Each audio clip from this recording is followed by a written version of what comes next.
وأتم التسليم على سيدنا مولانا محمد وعلى آله وصحبه أجمعين. اللهم أخرجنا من ظلمات الوهم وأكرمنا بنور الفهم وافتح علينا بمعرفة العلم وسهل أخلاقنا بالحلم واجعلنا مما يستمعون القول ويتبعون أحسنه. وبعد، إلى أن قال وتاسعها atau wathaminuha. Wathaminuha. Berarti itu Pak Ciripan halaman 70-nya yang bawah itu. Punten itu. Nah itu.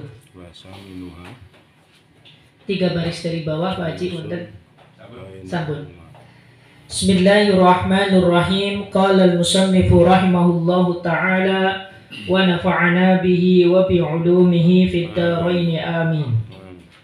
Wa thaminuha julusun bainahuma ay sajdataini walau fi naflin 'ala al-mu'tamadi. Maksudnya wa thaminuha, rukun salat yang ke-8 adalah julusun bainahuma ay sajdataini, duduk di antara 2 sujud. Ini duduk di antara 2 sujud. Walau fi naflin 'alal mu'tamadi, meskipun di dalam salat sunnah. Ya, ini menurut pandangan yang mu'tamad. Wa yajibu alla yaqsida bi rab'ihi ghairuhu. Dan wajib ketika bangkit daripada sujud, untuk posisi duduk di antara 2 sujud, seorang musolli memang ketika bangunnya niatnya untuk duduk di antara 2 sujud. Jadi orang sujud, maka ketika bangkit dari sujud memang niat ingin duduk di antara 2 sujud. Nah, jadi ini syarat yang pertama.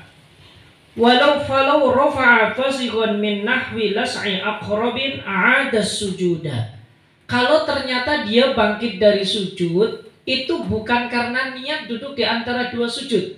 Karena kaget misalkan, ada orang sujud, ternyata di tempat sujud setelah dia sujud ada binatang, dia kaget lalu berdiri, lalu dia sujud lagi. Apakah sujudnya sah? Tidak. Kenapa? Karena tadi duduk di antara 2 sujudnya itu karena dia itu kaget terhadap sesuatu, sehingga dia tidak niat untuk duduk di antara 2 sujud.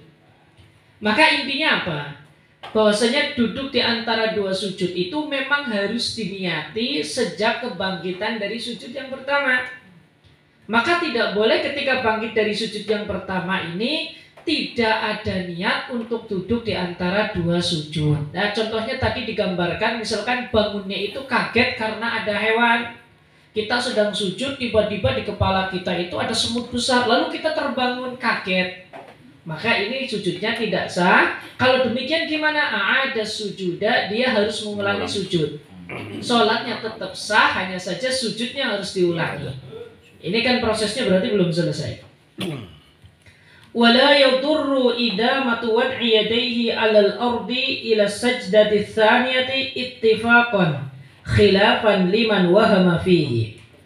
Dan tidak mengapa idamatu wad'i yadayhi 'alal ardi, terus-menerus meletakkan kedua telapak tangan di atas tanah, ila sajdati tsaniyati, sampai kepada sujud yang kedua, ittifaqan. Hal ini menjadi kesepakatan para ulama. Khilafan liman wahama fihi, ini berbeda dengan pandangan orang yang mengatakan hal tersebut berbahaya, artinya bisa membatalkan sujud. Nah, ketika bangkit daripada sujud, ini kita kan duduk di antara 2 sujud. Apakah tangan kita harus di atas lutut kita? Tidak. Tetapi kalau tangan kita ditaruh di atas tanah semacam ini nggak jadi masalah. Panjenengan misalkan bangkit dari sujud dalam posisi semacam ini, tangan panjenengan di sini nggak jadi masalah. Tidak harus di atas ruku. Akan tetapi yang baik tetap di atas lutut. Ya, di atas lutut ini yang baik. Maka ini maksud daripada ittifaq. Wala yutawwiluhu wala i'tidala. Dan juga ya, tidak memanjangkan sujud di antara 2 sujud dan juga i'tidal. Jadi duduk di antara 2 sujud ini istilahnya adalah rukun pendek. i'tidal, berdiri setelah ruku, ini juga termasuk adalah rukun pendek. Kenapa disebut rukun pendek? Sebab kedua rukun ini memang bukan rukun yang dituju secara sengaja oleh agama, tetapi dia didatangkan hanya sebagai pemisah di antara dua rukun. Ya. Sujud, duduk di antara dua sujud ini untuk memisahkan antara sujud yang pertama dengan sujud yang kedua. I'tidal ini juga untuk memisahkan antara rukuk dengan sujud. Ya, ini disunahkan untuk memisahkan dan juga untuk mempermudah. Coba bayangkan panjenengan setelah ruku langsung sujud. Artinya memang tidak ada kesiapan. Secara fisik pun kita susah melakukan hal tersebut. Panjenengan ruku langsung sujud. Kan nggak ada ancer-ancer. Nanti tiba-tiba jidaknya dulu yang jatuh. Kan ini kan repot. Maka ini dikatakan i'tidal ini adalah rukun qasir yang didatangkan untuk menyela-nyela atau untuk memisahkan antara dua rukun. Dalam hal ini kalau duduk di antara dua sujud, antara sujud pertama dan sujud kedua, kalau i'tidal berarti ini antara rukuk dan sujud. Makanya di sini dikatakan li'annahuma ghairu maqsudataini lidatihima, karena duduk di antara dua sujud dan i'tidal bukan rukun yang dituju secara datnya. Secara dat itu maksudnya memang agama itu memerintahkan untuk i'tidal dan memerintahkan untuk duduk di antara dua sujud secara tersendiri, bukan. Ya, bal syuri'a lil fasli, tetapi keduanya disyariatkan sebagai pemisah. Fakana qasiraini, sehingga keduanya itu termasuk rukun pendek. Kalau rukun pendek tidak boleh dipanjang-panjangkan. Wa in tawwala ahaduhuma fawqa dzikril masyru'i fihi qadral fatihati fil i'tidali wa qallat tashahhudi fil julusi 'amidan 'aliman batalat sholatuhu. Kalau ada seseorang memanjangkan salah satu di antara keduanya, jadi i'tidalnya itu terlalu panjang, kemudian duduk di antara dua sujudnya itu terlalu panjang atau terlalu lama. Lah sekarang pertanyaannya, batasan lama tersebut diukur di mana? Fawqa dzikril masyru'i fihi qadrul fatihati fil i'tidal. Di atas daripada atau lebih lama daripada zikir yang disyariatkan, kemudian ternyata melampaui lamanya ketika kita membaca Fatihah. Jadi i'tidal itu ternyata lamanya seperti kita membaca Fatihah. Kemudian wa qallat tasyahhudi fil julus, dan duduk di antara dua sujud itu lebih panjang daripada tasyahud. Kalau semacam ini gimana? Amidan, secara sengaja. Aliman, dan tahu hukumnya. Kalau gitu batalat sholatuhu, maka sholatnya menjadi batal. Bukan i'tidalnya saja yang batal, tetapi sholatnya adalah batal. Kenapa sholatnya batal? Karena dia melakukan aktivitas yang tidak disyariatkan di dalam aktivitas sholat. Maka ini membatalkan sebagaimana gerakan-gerakan yang kita lakukan di dalam prosesi sholat, tetapi itu tidak disyariatkan di dalam sholat, maka batal. Panjenengan sholat, kalau menurut madhab Syafi'i, kepalanya goyang-goyang, ini adalah gerakan yang tidak disyariatkan di dalam sholat menurut fikih Syafi'i, maka itu bisa membatalkan sholat. Itu maksudnya demikian. Wa sunna fihi ay fil julusi baina sajdataini wa fi tashahhudin awwalin wa jalsat istirahati wa kada fi tashahhudin akhirin in ta'aqqabahu sujudu sahwin iftirashu. Dan disunnahkan di dalam julus di antara dua sujud. Jadi julus di antara dua sujud, duduk di antara dua sujud, ya, disunnahkan pada saat duduk di antara dua sujud. Dan wafi tasyahudin awal, dan disunnahkan pada tasyahud awal. Wajal sat istirahatin, dan duduk istirahat. Wakada fi tasyahudin akhirin in ta'aqqabahu sujudu sahwin. Begitu pula pada sujud akhir kalau ingin melaksanakan sujud sahwi. Apa yang disunahkan? Yang disunahkan adalah duduk iftirash. Jadi sunnah dalam keadaan duduk di antara dua sujud, tasyahud awal, jalsah istirahah, kemudian tasyahud akhir, tetapi akan diiringi dengan sujud sahwi. Kita disunahkan duduknya adalah dengan posisi iftirash. Bi ayyajlisa ala ka'bi yusrahu bihaitsu yali dhahruha al-ardh. Yaitu kita duduk di bagian dalam telapak kaki kiri kita. Nah, ini panjenengan ya. Jadi telapak kaki kiri kita itu jadi sandaran pantat kita. Kemudian bagian luar telapak kaki kita itu disenderkan atau bertempelan atau bersentuhan dengan tanah. Ini telapak kaki kiri kita dudukin, kemudian bagian luar telapak kaki kiri kita tempelkan ke sajadah atau ke sajadah aja ya, atau ke tanah itu. Jadi didudukin kakinya, gitu. Ini kaki kirinya saja. Nah, ini namanya duduk iftirash. Karena nanti ada iftirash, ada tawarruk, ada tarabbu. Nah, itu. Lalu kemudian wadi'an kaffaihi ala fakhidaihi qariban min rukbataihi. Kemudian setelah posisinya tersebut, kedua telapak tangannya diletakkan di atas dua lutut.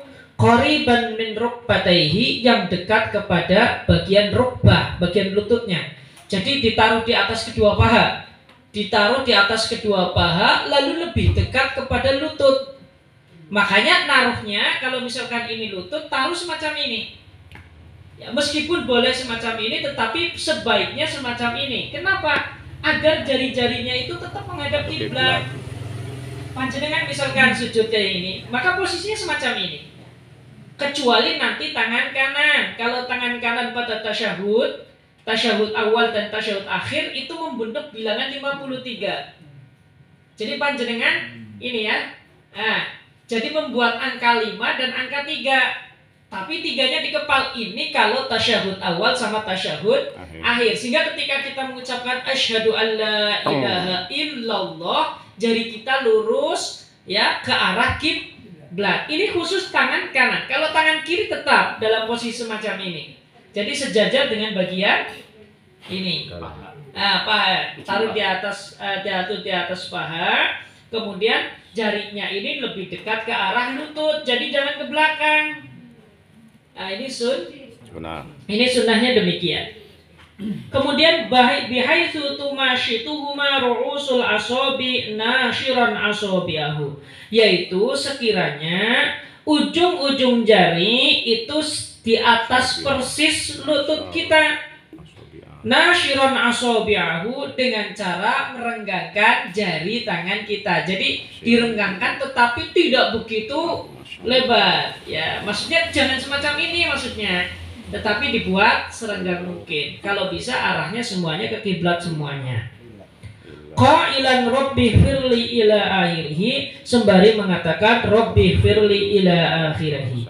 Tatimmatuhu, adapun sempurnanya adalah rabbi firli warhamni wajburni warfa'ni warzuqni wahdini wa'afini wa'fu anni lil ittiba'i, karena mengikuti sunnah baginda Kanjeng Nabi sallallahu alaihi wasallam. Wa yukarraru ighfirli thalathan, dan ucapan Rabbi firli itu sebaiknya diucapkan berulang kali sebanyak 3. Ya, jadi panjenengan mengulang-ulang sebanyak 3 kali. Rabbi firli, Rabbi firli, Rabbi firli, warhamni wajburni warfa'ni warzuqni wahdini wa'afini wa'fu anni. Itu diulang sebanyak 3 kali. Wa sunnah jalsatu istirahatin biqadril julusi baina sajdataini lil ittiba'i, dan disunnahkan julus istirahah ya, ukurannya sebagaimana kita duduk di antara 2 sujud lil ittiba'i, karena kita mengikuti sunnah baginda Kanjeng Nabi sallallahu alaihi wasallam, walau fi naflin, meskipun di dalam sholat sunnah. Jadi ini adalah jalsa istirahah. Jalsa istirahah itu duduk sebelum kita itu sampai ke posisi berdiri kembali.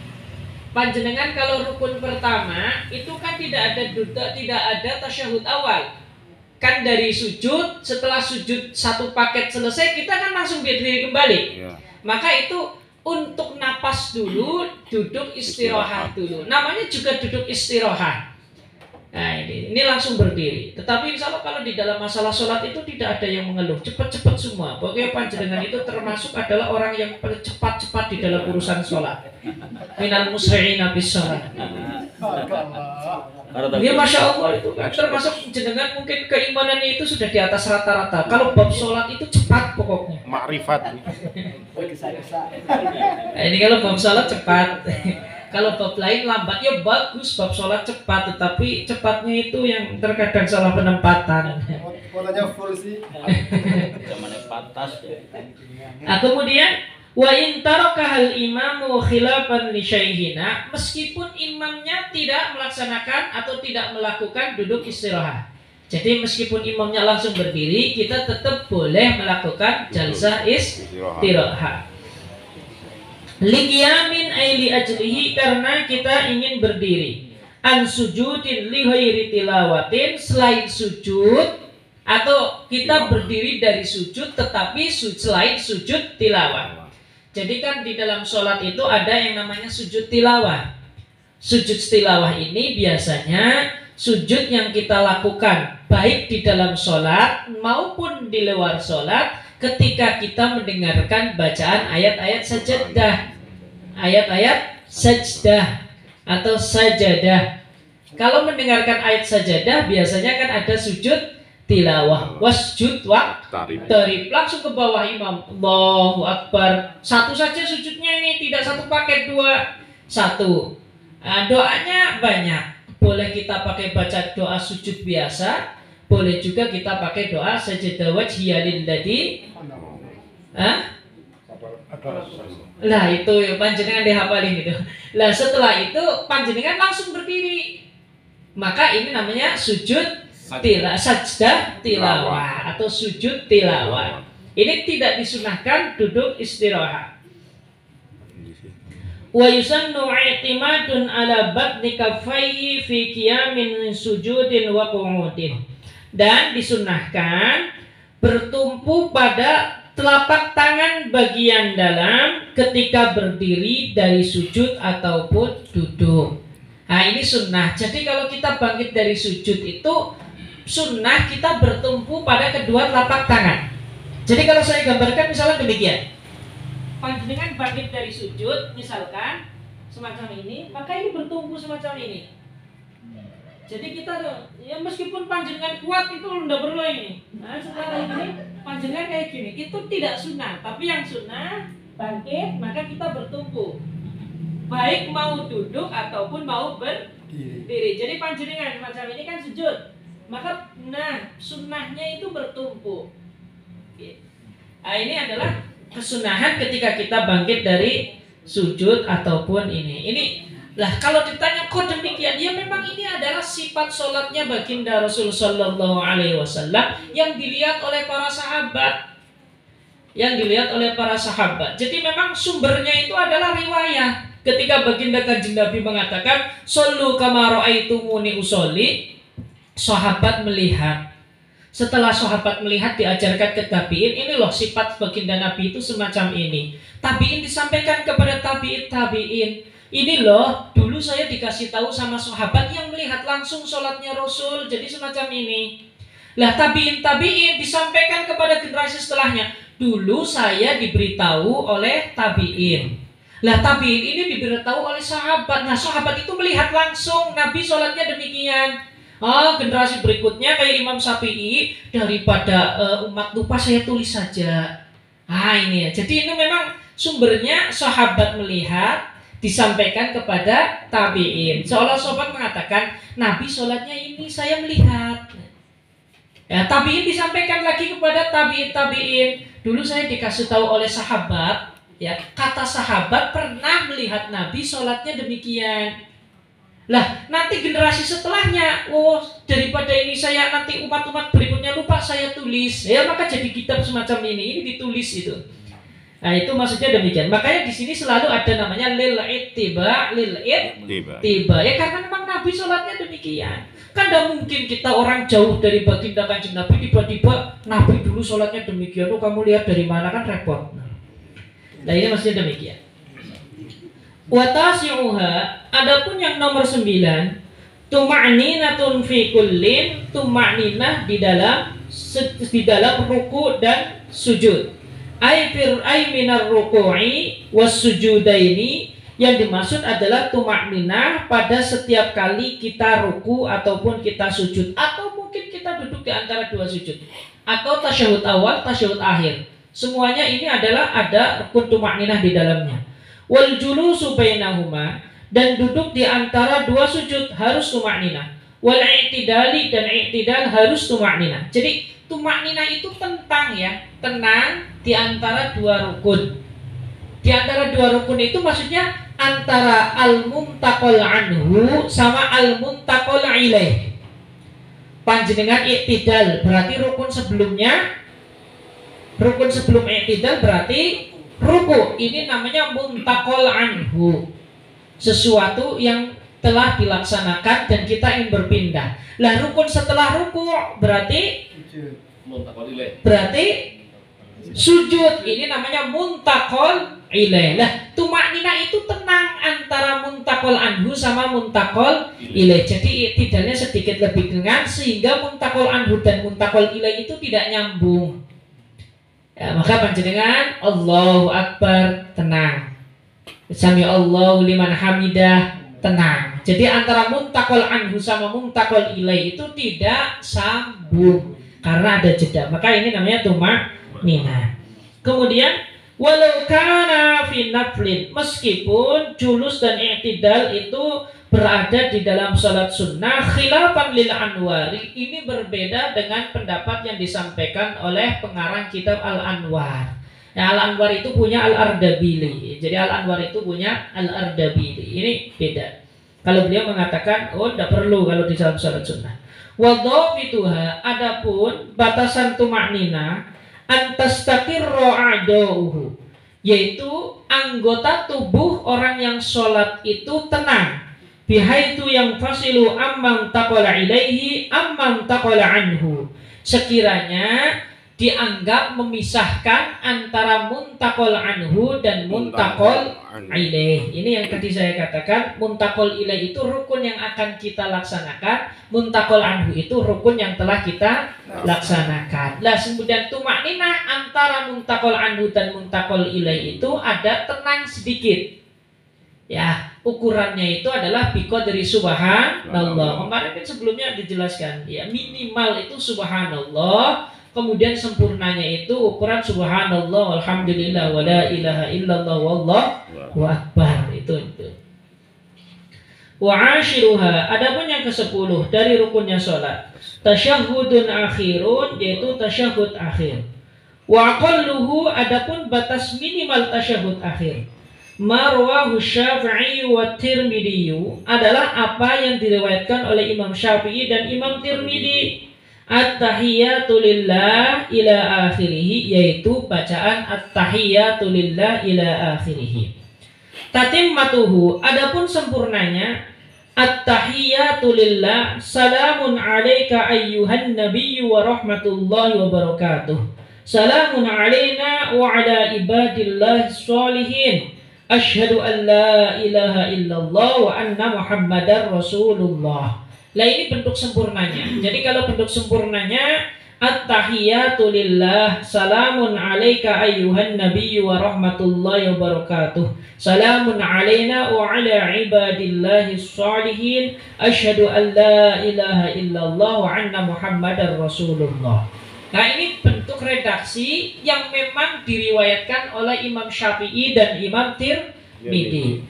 Lalu kemudian wa yusannu likullin, kemudian dan disunnahkan bagi siapapun yang sholat, entah itu imam atau makmum atau munfarid. Soalnya orang sholat itu ada 3 kategori. Kalau nggak jadi imam ya jadi makmum. Kalau nggak jadi makmum, nggak jadi imam, berarti dia sholat sendirian. Bahasa fikihnya dikatakan sebagai munfarid. Lah, kemudian disunahkan bagi ketiganya ziyadatul mubarakatus sholawatut thayyibat, menambahkan al mubarakatus sholawatut thayyibat. Jadi bacanya at-tahiyyat mubarakatus sholawatut thayyibatu lillah. Wa asyhadu ats-tsani, dan disunahkan menambahkan asyhadu pada syahadah yang kedua. Kalau di dalam hadis kan tadi dikatakan asyhadu an la ilaha illallah wa anna muhammadan rasulullah. Maka disunahkan menambahkan asyhadu pada syahadat yang kedua. Asyhadu an la ilaha illallah wa asyhadu anna muhammadan rasulullah. Wa ta'riful lami fi al-mawdi'aini, dan memakrifatkan lafaz salamun di dua tempat. Tadi kan hadisnya salamun alaika ayyuhan nabi, ini dimakrifahkan, maka bacanya yang disunahkan assalamu alaika ayyuhan nabi wa rahmatullah. Kemudian lal basmalatu qablahu, tidak disunahkan membaca basmalah sebelumnya. Jadi tetap ketika tasyahud awal kita tidak usah perlu baca bismillahirrahmanirrahim at-tahiyat, tidak perlu, dan ini tidak disunahkan. Wala yajuzu ibdalu labdin min hada biaqalla, tidak boleh sedikit pun kita mengganti redaksi ini. Ya, meskipun sedikit, hanya satu bagian ini tidak boleh. Walau bimuradibihi, meskipun dengan lafaz yang muradib. Muradib itu berarti sama di dalam maknanya. Kan nabiyyi bir rasuli wa aksihi, sebagaimana lafaz nabi diganti dengan rasul. Jadi panjenengan at-tahiyatul mubarakatus sholawatut thayyibatu lillah, assalamu alayka ayyuhar rasul. Lah nabi sama rasul kan sama ya, bahkan rasul itu lebih umum daripada nabi. Ini tidak boleh. Ini kenapa? Karena memang ini ya dari nabinya ini. Karena sebagian lafaz itu ada yang muta'abbadun bilabdihi, ada yang memang lafadznya itu sudah siap saji semacam itu dan tidak bisa menerima rekayasa dari kita. Ada contoh salam. Salam itu redaksinya apa? Assalamualaikum. Ini namanya kalimat redaksi yang memang sejak awal itu sudah muta'abbadun bidilawati, maka tidak menerima inovasi-inovasi dari kita. Panjenengan ketemu satu orang laki-laki, ya tetap assalamualaikum, gak lalu panjenengan rupa assalamu alaika. Panjenengan ketemu perempuan meskipun satu, ya panjenengan tetap assalamualaikum, tidak lalu assalamu alaiki. Panjenengan ketemu laki-laki banyak, ya pakainya assalamualaikum. Ketemu perempuan banyak, ya pakainya assalamualaikum, tidak lalu assalamualaikum. Nah, tidak. Karena ini namanya lafaz yang muta'abbadun bilabdihi. Ya memang lafaznya saja demikian. Ya ini namanya kesakralannya itu ada. Nah itu demikian. Maka ada beberapa hal yang memang lafadznya itu sudah muta'abbadun bilabdi. Ini kalau dalam bahasa fikihnya muta'abbadun bilabdi. Jadi lafadznya itu yang sudah kayak gitu, itu sudah dianggap sebagai ibadah sehingga tidak bisa menerima inovasi dari kita. Meskipun kita menggunakan kaidah kebahasaan, itu ada. Ya makanya ini juga termasuk lafadz yang sulit untuk diotak-atik ini. Kemudian wa Muhammadin bi Ahmad wa ghairihi, dan juga tidak boleh mengganti redaksi Muhammad dengan Ahmad. Assalamu alayka ayyuhan nabiyyu wa rahmatullahi wa barakatuh. Asyhadu an la ilaha illallah wa asyhadu anna Ahmada Rasulullah. Meskipun Ahmad itu juga namanya Kanjeng Nabi, sering disebut dengan Ahmad dalam satu tempat, tetapi di dalam lafaz ini yang masyhur adalah Muhammad. Ini tidak boleh diganti. Kemudian wa yakfi wa anna Muhammadan abduhu wa rasuluh, la wa anna Muhammadan rasuluh. Maka cukup kita mengatakan asyhadu anna Muhammadan abduhu wa rasuluh. Tetapi kalau kita mengatakan asyhadu anna Muhammadan rasuluh, ini tidak cukup. Harus ada lafaz abduhunya.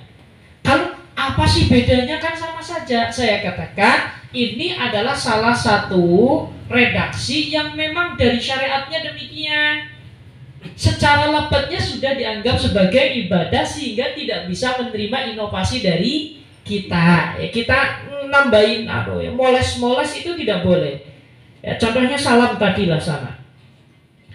Wa yajibu ar-ru'a ayyura'iyahuna at-tasydidatu. Dan kita wajib menjaga tasydid-tasydid yang ada di dalam tahiyat tadi. Wa adamu ibtidali harfin bi akhar, tidak boleh mengganti satu huruf dengan huruf yang lain meskipun dekat di dalam makhrajnya tapi beda di dalam sifatnya. Contoh shin sama sin. Asyhadu, panjenengan bacanya ashadu. Ya, ha dengan ha. Asyhadu, panjenengan bacanya asyhadu. Ini tidak boleh. Ya, meskipun dekat, meskipun sama di dalam makhrajnya, tetapi beda di dalam sifatnya. Kan ada beberapa huruf yang makhrajnya sama. Yang membedakan itu adalah sifat. Sin sama sod itu sama, yang membedakan adalah sifatnya. Kalau sin itu punya karakter tanfis, kalau sod punya karakter sofir. Kalau sin as. Kemudian kalau sin itu kategori huruf bawah, kalau sod kategori huruf atas, makanya dibaca as, lidahnya ke atas jembungnya. Kalau sin lidahnya lurus ke bawah, as. Jadi kalau lidah ini lidah misalkan lurus. Kalau baca sod as, lidahnya muter ke atas, ngembang. Tapi kalau baca sin as, makhrajnya sama, tapi beda di dalam sifatnya. Nah ini demikian. Maka ini tidak boleh diganti. Ya. Asyhadu diganti dengan sin, ashadu, atau yang mirip dengan shin adalah za, karena satu makhraj.